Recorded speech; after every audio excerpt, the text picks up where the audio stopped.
If you guys enjoy what I do, be sure to hit that like button and subscribe. It really helps the channel and it's free and easy to do. Welcome to my channel where we cover the lore of Final Fantasy XIV. We cover the stories both big and small, the epic and the cute, the silly and the tragic. I hope you all enjoy the ride, and welcome to the Chronicler of Lore.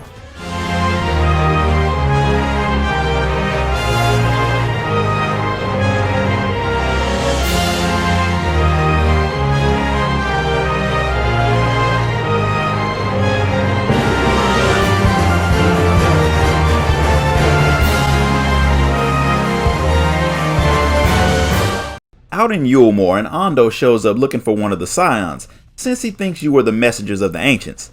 Obviously he needs help, because that's the only reason anyone's ever actually looking for any of you. Ever since the ancient city beneath the sea lit back up, a massive beast has started hunting near the Ondo Cups. It's savage and brutal, and nothing any of the Ondo do can stop it. Their elders think that it's an omen showing that their people will be destroyed soon, which makes them wonder if they've actually done something to anger the Ancients. Unfortunately, they won't go into Amarat without getting the Ancients' permission, and since the Ancients live in Amarat, they decided to send someone out to search for you, since you can actually go into the city.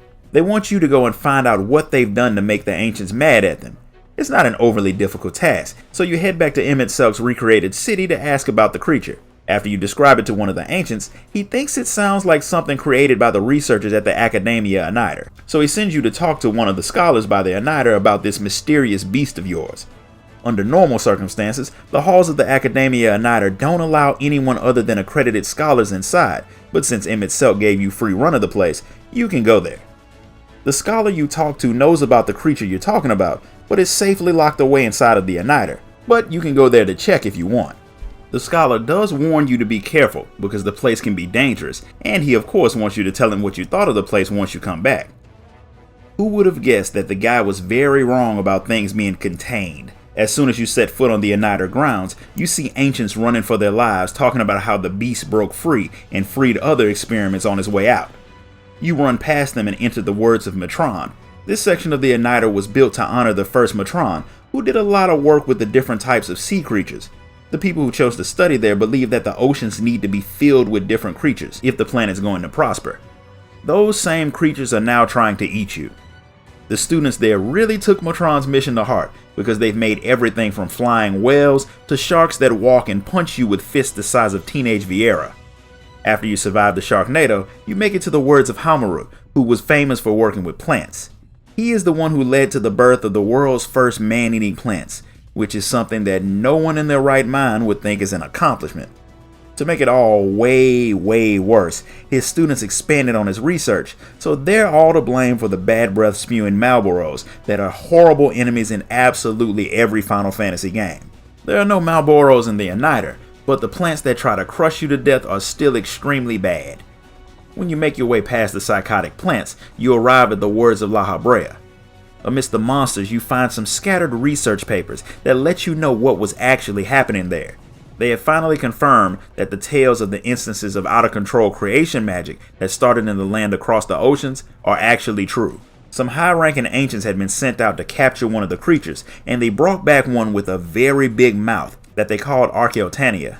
After studying a bit, La Habrea came up with the theory that suggests that the creatures are taking the shape of people's fears, and they've started testing ways of making very specific guardian beasts to combat the creatures. After fighting your way past a lot more monsters, you get to see one of the ancients sacrifice itself to summon one of these new guardian forces, the Lightning GF Quetzalcoatl, and of course it starts its purge of the monsters in the Anyder by trying to kill you.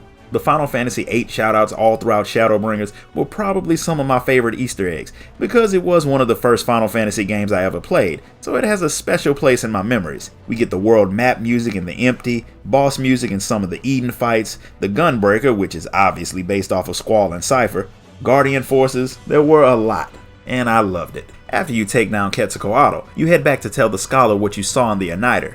You learned a lot considering how you got to see the advanced creation magic where the ancient gives their life to summon something super powerful. However, the scholar doesn't believe the creatures in the Anyder could have escaped because the place is super secure. But if that creature they brought over was stronger than they expected, then it may have escaped, but the people who work there should be able to handle it. But there's a problem. It wasn't in the Anyder, which makes the scholar wonder what happened to the researchers who were supposed to keep it locked away. The short answer is they're probably very dead. In any case, hearing that the ancients hadn't released the monster to torment the Ando makes them extremely happy, even though that means they'll still have to deal with the beast, which you'll gladly join in for that hunt. This concludes the story of the Akadaemia Anyder. If you enjoyed this video, hit the like button, subscribe, ding that notification bell, join the Discord, and if you really want to show your support, sign up to become a member of the channel. Until next time guys, later.